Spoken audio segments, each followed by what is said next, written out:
Ang isla ng Cebu, isang makulay na destinasyon na puno ng magkakaibang karanasan. Mula sa mga dalampasigan nito na parang postcard hanggang sa mga talon na tila nasa isang lihim na paraiso.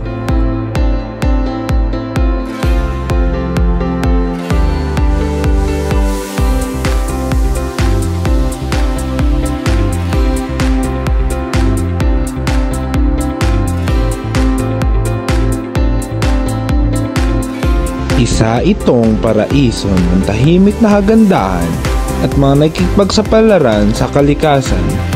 Isang lugar na may espesyal na alok para sa bawat uri ng paglalakbay.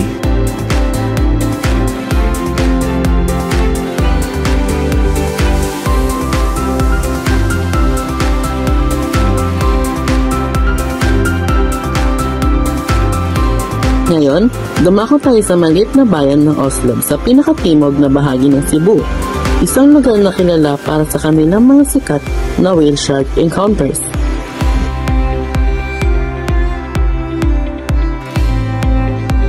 Ang mga higanteng ito ng karagatan, ang whale sharks, ay likas na bumibisita sa baybayin ng Oslob, lumalangoy ng payapa at dahan-dahan sa kanilang natural na tirahan.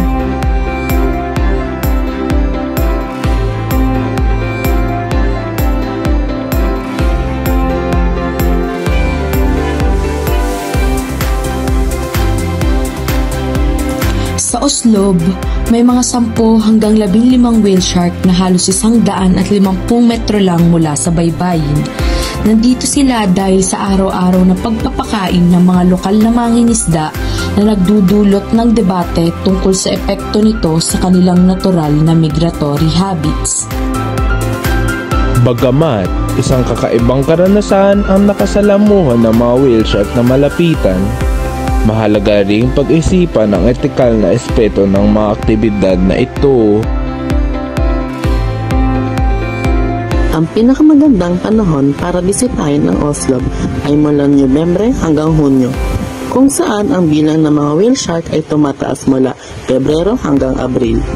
Subalit, tandaan, sila ay mga nilalang ng kalikasan, malaya at hindi dapat pilitin.